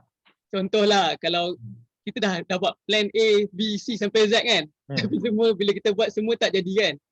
Benda tu memang kita kena akhir sekali memang kita kena jumpa klien, kita kena explain betul-betul. Kita macam cakap tadi lah, kita kena humble lah. Down to earth. Kita jangan lari dari masalah. Jangan cakap itu bukan salah kita. Cakap kita dah cuba yang terbaik, kita dah ni. So klien pun manusia. So bila kita explain betul-betul apa semua, paling kuat pun dia suruh refund je. Tapi sekarang selamat lah, tak pernah lagi lah jadi pada sukses. Minta dijauhkan lah kan. Jadi pengalaman daripada kawan-kawan kita yang company-nya lebih gah daripada kita, dia kata macam tu lah, kita macam mana pun kita jangan lari dari masalah, kita kena handle the situation. Masalah ialah untuk diselesaikan, betul tak? So kalau ada masalah tak dapat selesai on the spot, memang kita kena jumpa klien, rendahkan diri, jumpa klien, mengaku kesalahan kita. Kalau betul dia nak refund, kita kena refund. Kita tak boleh buat apa, memang tu lumrah lah kalau dah buat salah kan. Right. At least bila jadi masalah tu kita dah try untuk solve the problem lah. Bukannya kita lepas tangan. Itulah. Okay, daripada Al-Hafizi, berapa banyak event boleh dihandle dalam satu masa? Okay, untuk sukses, kami pernah dapat untuk satu hari dalam paling banyak 8 ke 10 majlis untuk satu hari. So dia bergantung pada capacity company itu sendiri lah. Sebab ada company dia boleh handle sangat banyak, dan juga size function itu sendiri. Kalau function kecil-kecil mungkin kita boleh banyak satu hari. Tapi kalau function tu memang mega function, besar kemungkinan satu hari satu function tu je kita ambil sebab kita tak nak jeopardize quality dia. Okay? Contoh macam LHDN tu lah. Mesti kita buat LHDN, kita dah tolak semua function lain sebab kita tahu itu besar. Okay, faham? Alright. Okay, so jadi nampaknya kita sudah membacakan semua soalan yang telah diajukan kepada peserta pada hari ini. Panel kita, Encik Syukri dan Encik Saiful, ada kata-kata terakhir dan juga pesanan yang ingin disampaikan kepada semua sebelum kita menamatkan webinar bicara pendek ini. Ada tak? Okay, last advice. Okay, first sekali terima kasihlah kepada pihak Accentric di UiTM kerana jemput kita orang. Okay, macam saya cakap tadi, pada semua sebenarnya pangkat adik-adik lah pada kami kan, gunakan apa yang dah belajar tu sebaik-baiknya dan cari orang yang betul dalam industri. Itu sangat-sangat penting. Sebab kalau kita tak cari orang yang betul dalam industri, kita akan terkontang-kanting. Maksudnya kita tak tahu siapa yang kita nak refer selepas ni. Masa belajar kita ada lecturer. Kita ada orang yang boleh kita tanya, ada senior. Ada guide. So bila dalam industri kita cari orang yang boleh kita jadikan rujukan pula. Jangan malu untuk bertanya pada orang-orang yang dah berjaya. Dia lantarlah orang kata, poyo lah kau. Biasanya kat luar sana akan ramai orang yang tak suka bila kita nak berjaya. Dia memang biasa. Tapi kita pedulikan je. Kita, dia orang tak bayar bil kita. Kita bayar bil kita sendiri. Okay. Rasa tu je kot. Okay. So masa memang sangat menjumpai kita. Terima kasih Alhamdulillah dan terima kasih kepada semua yang terlibat untuk webinar pada hari ini. Nama saya Muhammad Faizuddin bin Azman, pengacara majlis dan juga wakil dari Accentric, ingin mengucapkan ribuan terima kasih kepada Encik Syukri dan Encik Saiful kerana sudi menjadi panel webinar bicara pendek. Tidak dilupakan juga kami punya advisor iaitu Selatif yang merupakan penasihat kami bagi webinar ini. Seterusnya para pensyarah yang sudi menghadirkan diri pada majlis hari ini dan tidak dilupakan juga kepada semua hadiri dan hadirat sekalian memeriahkan webinar bicara pendek di belakang tabir pengurusan majlis. Mohon ampun jika dari pihak kami ada sebarang kekurangan. Sesungguhnya yang baik itu datang daripada Allah dan yang buruk itu datang daripada kami sendiri. Akhir sekali, saya tutup majlis kita pada hari ini dengan tasbih kifarah dan surah Al-As.